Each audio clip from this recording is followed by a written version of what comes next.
అందరికీ నమస్కారం. నేను ఉస్మానియా యూనివర్సిటీలో ఆర్ట్స్ కాలేజ్లో గత 32 సంవత్సరాల నుంచి పనిచేస్తున్నాను. ఉస్మానియా యూనివర్సిటీలో 32 సంవత్సరాల నుంచి పనిచేస్తున్నా. నా జీతం 32,000 లేదు, 28,000 వస్తున్నది. అన్ని క్వాలిఫికేషన్స్ ఉన్నాయి, అన్నీ ఉన్నాయి. ఒక రెగ్యులర్ ఎంప్లాయీ ఏ విధంగా అయితే పనిచేస్తాడో మా కాంట్రాక్ట్ ఎంప్లాయీలు సోదరిమణులు కూడా వాళ్ళతో సమానంగా పనిచేసినా కానీ వాళ్ళకు వచ్చే జీతంలో 1/4 కూడా మా ఉద్యోగులకు వస్తలేదు, నాకు వస్తలేదు. గత ప్రభుత్వం ఉన్నప్పుడు, గత వైస్ ఛాన్సలర్ ఉన్నప్పుడు మేము రెగ్యులరైజ్ చేయమని వైస్ ఛాన్సలర్కు వినతి పత్రం ఇస్తే ఉస్మానియా యూనివర్సిటీలో కాంట్రాక్ట్ ఎంప్లాయీస్ ఎక్కువ ఉన్నారన్నారు. మొత్తం యూనివర్సిటీలో నాన్ టీచింగ్ కాంట్రాక్ట్ ఎంప్లాయీస్ 3,500 పోస్టులు ఉంటే ప్రస్తుతం రెగ్యులర్ ఎంప్లాయీస్ 1,500 మంది ఉన్నారు. దాంట్లో NGOs, technical, class 4th employees ఉన్నారు. కాంట్రాక్ట్ ఎంప్లాయీస్ 1,150 మెంబర్స్ ఉంటే దాంట్లో చనిపోయిన కొంతమంది, రిటైర్ అయిపోతే 1,117 మంది మాత్రమే ఇప్పుడు ఉన్నారు. సో ఒకవేళ మేమే ఎక్కువ మంది ఉన్నామని అన్నప్పుడు 375 మందిని బయటకించి ఎందుకు తీసుకొచ్చిండ్రు ఇక్కడ అంటే, ఇక్కడ పనిచేస్తున్న కాంట్రాక్ట్ ఎంప్లాయీస్లో క్వాలిఫికేషన్స్ ఉన్నవాళ్ళు, లేకుంటే టెక్నికల్ క్వాలిఫికేషన్స్ ఉన్నవాళ్ళు, లేకుంటే అర్హత ఉన్నవాళ్ళు ఒక్కరు కూడా లేరా అని నేను అడుగుతున్నా. లేనప్పుడు 30 ఏళ్ళ నుంచి 25 ఏళ్ళ నుంచి 20 ఏళ్ళ నుంచి మమ్మల్ని ఎందుకు సర్వీస్ తీసుకుంటున్నారు? ప్రతి 3 నెలలకు ఒకసారి ఎక్స్టెన్షన్ ఆర్డర్ ఇస్తున్నారు, అన్నీ చేస్తున్నారు. మా దగ్గర స్తోమత ఉన్నది కాబట్టే కదా మీరు తీసుకుంటున్నారు. మాకు న్యాయం చేయడానికి ప్రాబ్లం ఏమున్నది? దీంట్లో యూనివర్సిటీ అధికారులు, యూనివర్సిటీ గస్టెడ్ ఆఫీసర్సు గవర్నమెంట్కు ఏదైతే ఇన్ఫర్మేషన్ పంపిస్తుండ్రో దాంట్లో మాకు న్యాయం జరగాలని ఎక్కడ కూడా పంపిస్తలేరు. కాబట్టే మా బతుకులు ఇట్లా ఎండగట్టినాయి. ఇప్పుడు వైస్ ఛాన్సలర్ గారు మా గురించి మాట్లాడుతున్నారు, మా 1,500 గురించి మాట్లాడుతున్నారు. కానీ 1,500 వచ్చినంత మాత్రాన మా సమస్య పరిష్కారం కాదు. 1,500 కాదు సార్, మాకు రెగ్యులర్ చేయండి, లేకుంటే ఉద్యోగ భద్రతతో కూడిన టైం స్కేల్ అన్న ఇస్తే మాకు మంచిగా ఉంటుంది. కానీ మాదంటే ఏజ్ అయిపోయింది, ఒక 2-3 ఏళ్ళల్లో రిటైర్ అయిపోతాం. 20-25 ఏళ్ళ సర్వీస్ ఉన్న యువకులు అందరు ఉన్నారు. వాళ్ళ బతుకులు ఏం కావాలి, వాళ్ళ జీవితాలు ఏం కావాలి సార్? గవర్నమెంట్లో 2014 కన్నా ముందు పనిచేస్తున్నటువంటి కాంట్రాక్ట్ ఎంప్లాయీస్ను టీఆర్ఎస్ ప్రభుత్వం ఉన్నప్పుడు దాదాపు 10,000 మందిని రెగ్యులరైజ్ చేసింది. మేము 2004, 2001, 1994 నుంచి పనిచేసినా కానీ అర్హతలు ఉన్నా కానీ యూనివర్సిటీ అనే ఒక నేపంతో ఒక్క ఎంప్లాయీని కూడా రెగ్యులరైజ్ చేయడం అనేది జరగలేదు. అది జరగకపోగా 375 మందికి గ్రూప్ 4లో సెలెక్ట్ చేసి జూనియర్ అసిస్టెంట్గా తెచ్చిండ్రు. యూనివర్సిటీలో జూనియర్ అసిస్టెంట్ పోస్టులు అన్నీ లేవు. అయినా కానీ రాజు దలుచుకుంటే ఏదైనా సాధ్యం అన్నట్టు అధికారులు రాసి పంపించారు. అప్పుడున్న ప్రభుత్వం ఇచ్చేసింది. ఇక్కడ అవసరం ఉన్నది. ఇప్పుడు రేవంత్ రెడ్డి గారు chief minister, Telangana chief minister ఇక్కడ వచ్చి 1000 కోట్ల పనులకు శంకుస్థాపన చేస్తానంటున్నాడు. దీన్ని కాంట్రాక్ట్ నాన్ టీచింగ్ ఎంప్లాయీస్ తర్వాత మేము స్వాగతిస్తున్నాం. సార్, ఓన్లీ వచ్చి బిల్డింగ్లు కట్టినంత మాత్రాన అది ఉపయోగకరం కాదు. దానికి కావాల్సినటువంటి మ్యాన్ పవర్ అనేది కావాలి. మ్యాన్ పవర్ ఉంటేనే ఆ బిల్డింగ్ కానీ ఆ ఎక్విప్మెంట్ కానీ పనిచేస్తుంది.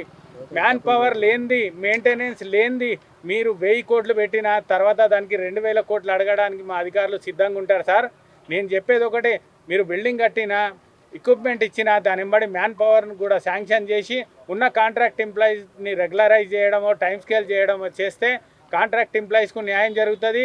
యూనివర్సిటీకి ఇన్ని సంవత్సరాల నుంచి భక్తితోని, శ్రద్ధతోని పనిచేస్తున్నాం, కమిట్మెంట్తో పనిచేస్తున్నాము.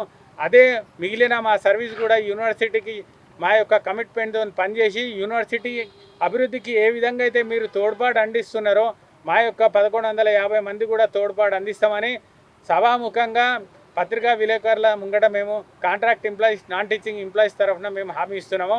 మా యొక్క కోరిక ఒకటే ఏంటంటే, సీఎం సార్ వస్తున్నారు, ఆర్ట్స్ కాలేజ్కి వస్తున్నారు. మేము ఆర్ట్స్ కాలేజ్లో ఎన్ని సంవత్సరాల నుంచి పనిచేస్తున్నాం, క్యాంపస్లో పనిచేస్తున్నాం, యూనివర్సిటీలో.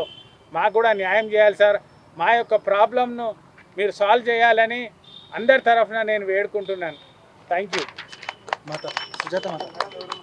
Osmania university non teaching contract employees ఇక్కడ పని చేయకుండా ఉస్మానియా యూనివర్సిటీ వర్క్ అనేది జరగట్లేదు. నాన్ టీచింగ్ కాంట్రాక్ట్ ఎంప్లాయీస్ ఉన్నంత వరకు ఉస్మానియా యూనివర్సిటీ చిరస్థానం నిలిచిపోవాలి అనేది ఒకటే ఆలోచిస్తున్నారే తప్ప ఇక్కడ మేము ఎంత శ్రమ దోపిడికి గురి అవుతున్నాము అనేది ఎవరు పట్టించుకోవట్లేదు. గత ప్రభుత్వం ఇప్పుడున్న ప్రభుత్వం నాకు తెలిసి ప్రజాపాలన అనేది ఒకటే మాట అంటున్నారు కదా. ఎస్, అదే ప్రజాపాలన ముంగటనే అదే ఉస్మానియా యూనివర్సిటీ ఆర్ట్స్ కాలేజ్ ముందే మేము నాన్ టీచింగ్ కాంట్రాక్ట్ ఎంప్లాయీస్ అందరం కలిసి ఒకే మాట అడుగుతున్నాం, మమ్మల్ని పర్మనెంట్ చెయ్యండి, మమ్మల్ని పర్మనెంట్ చేయండి. Non teaching contract Osmania university ఎంప్లాయీస్ని మీరు పర్మనెంట్ చేయాలి అని మన రేవంత్ రెడ్డి గారిని ఒకటే కోరుకుంటున్నాము. ఎందుకంటే ఇక్కడ ఎన్నో సంవత్సరాల నుంచి మేము ఇక్కడ ఈ శ్రమ దోపిడికి గురి అవుతున్నాము. సుప్రీంకోర్టు నుంచి వచ్చిన ఎటువంటి ఈక్వల్ వర్క్ ఈక్వల్ పే అలాంటివి కూడా అమలులో లేవు. ఉస్మానియా యూనివర్సిటీ 108 చరిత్ర గల ఉస్మానియా యూనివర్సిటీ మన ప్రపంచంలోనే అత్యంత పొజిషన్లో ఉన్న ఉస్మానియా యూనివర్సిటీలో ఇది ఒక చాలా చిన్న ఒక పాయింట్. దీనిని పర్మనెంట్ చేస్తే గవర్నమెంట్కి గల వచ్చే నష్టం కానీ యూనివర్సిటీకి వచ్చే నష్టం కానీ ఎటువంటిది లేదు. ఇది పర్మనెంట్ చేస్తే మా జీవితాలు మా ఏమంటారు ఫ్యామిలీస్ బెనిఫిట్స్ అవుతాయి. మేము ఇక్కడ ఇంకా సర్వీస్ చేయాలి, మాకు ఇంకా జీవితం ఉంది, మా పిల్లలు ఉన్నారు, వాళ్ళందరినీ మేము ఇక్కడున్న అర్బన్ సిటీలో మేము బతకడానికే చాలా ఇబ్బందిగా ఉంది. ఈ 20,000 జీవితాలకి మేము ఎలా బతకాలి?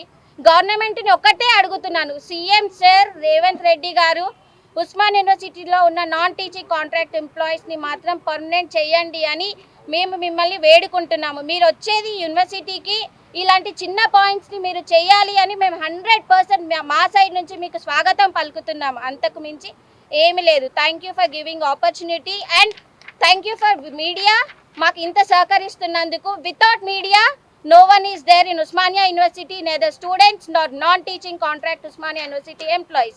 So వీళ్ళందరికీ న్యాయం చేయాలి అని కోరుకుంటున్నాం. We want justice. We want Permanence. We want Permanent. आवाज दो. आवाज दो. Thank you. న్యాయం చేయాలి నాన్ టీచింగ్ కాంట్రాక్ట్ ఉద్యోగులకు వెంటనే.